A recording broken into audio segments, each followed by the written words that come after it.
आदिदेव शंकरा, तेरे जाप के बिना चले ये सांस किस तरह। मेरा कर्म तू ही जाने, क्या बुरा है क्या भला। तेरे रास्ते में मैं तो आंख मूंद के चला,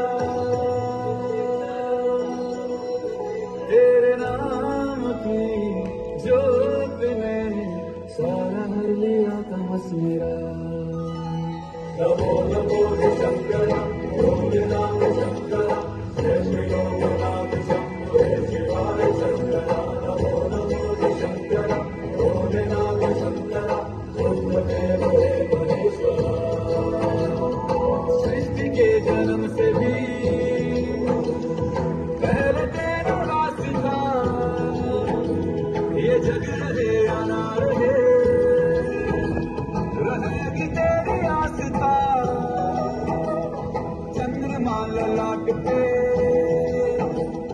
भस्म है भुजाओं में, वस्त्र बाध छाल का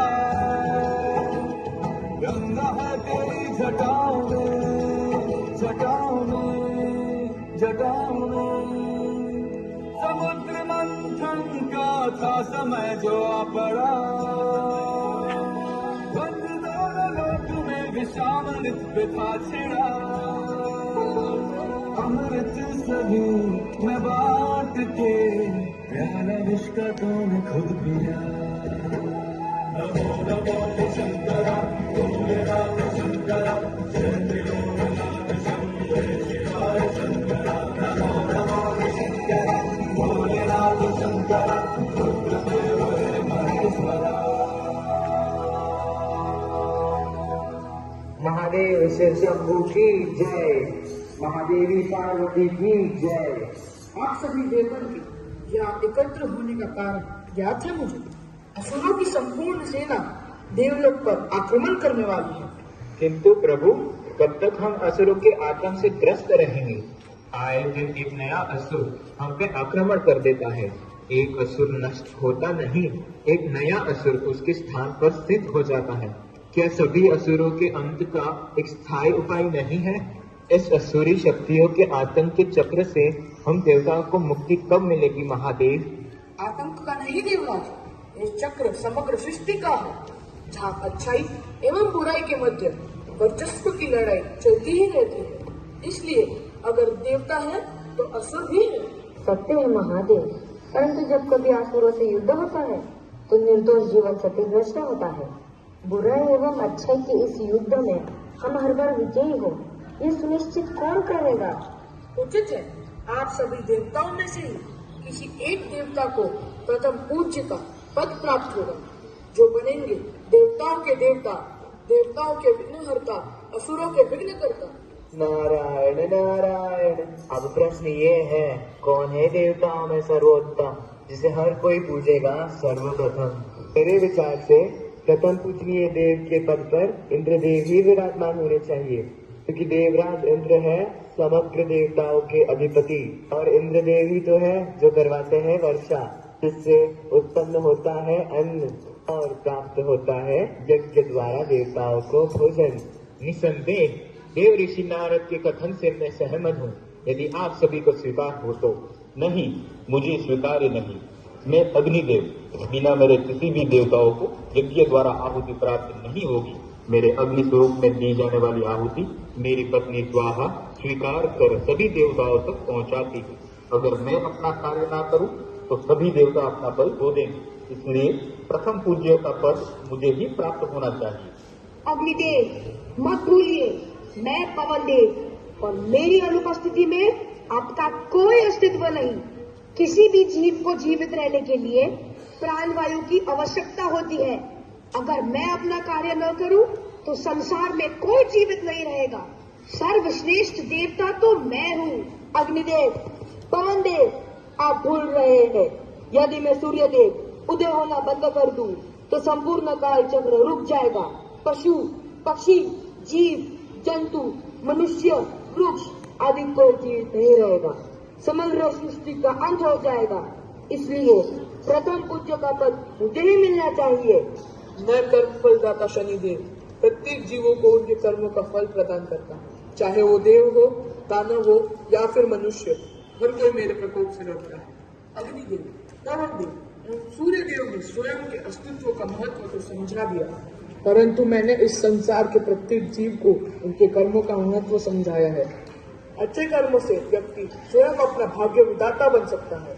इसी कारणवश कर्म का महत्व समझाने वाले न्याय के देवता ही बनने चाहिए प्रथम पूज्य। शनिदेव, निसंदेह आप प्रत्येक जीवों के कर्मों का न्याय कर उन्हें योग्य फल प्रदान करते हैं, परंतु मैं यमदेव उनके कर्मों का हिसाब कर उन्हें स्वर्ग या नर्क प्रदान करता हूँ। अगर मैंने अपना कार्य रोक दिया तो किसी को मृत्यु का भय नहीं रहेगा और इस संसार में मृत्यु चक्र थम जाएगा। इसी कारणवश मैं ही हूँ सर्वश्रेष्ठ देवता। शांत हो जाइए आप सब। हम देवताओं को इस प्रकार लड़ना शोभा नहीं देता।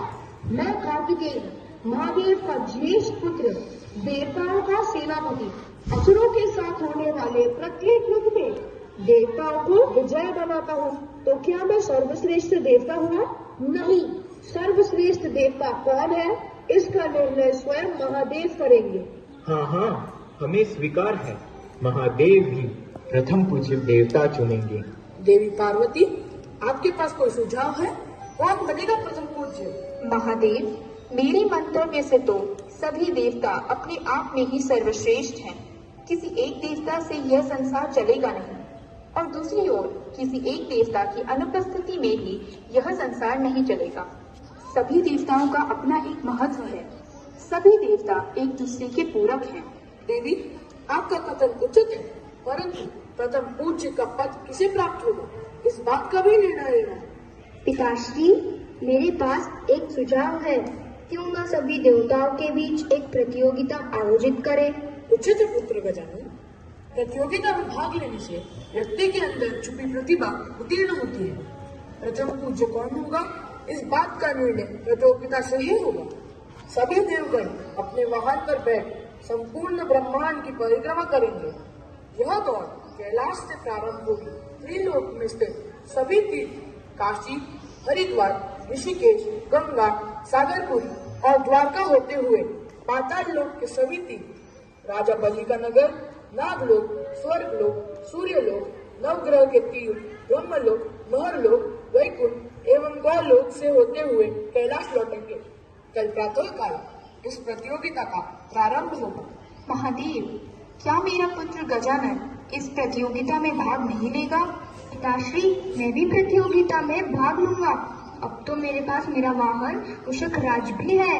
अवश्य बाल गजानन, आप भी इस प्रतियोगिता में भाग ले सकते हैं। गजानंद तो अभी बालक है, वे कैसे प्रतियोगिता में भाग लेंगे? और उनका वाहन मूषक? ब्रह्मांड का चक्र लगाने का साहस एक मूषक ने कहा। वरुण देव कभी भी अपने प्रतियोगी को कम ना के कब कौन अपनी चतुराई, बल एवं अनुभव से आपको परास्त कर देगा, आप सोच भी नहीं सकते। किसी भी प्रतियोगिता में विजयी होने से अधिक महत्वपूर्ण है उसमें भाग लेना, क्योंकि इससे हमें जीवन में आगे बढ़ने का और समस्याओं का सामना करने का अनुभव प्राप्त होता है। आपका कथन सत्य है बाल गजानन। प्रथम पूज्य देवता की इस प्रतियोगिता में विजय होने के लिए आपको सभी तीर्थ एवं ग्रहों से विभूति, चंदन एवं रत्न लाने होंगे, जो प्रमाण बनेंगे कि आपने अपनी दौड़ पूर्ण की है। महादेव शिव शंभू की जय, महादेवी पार्वती की जय। अगली प्रातः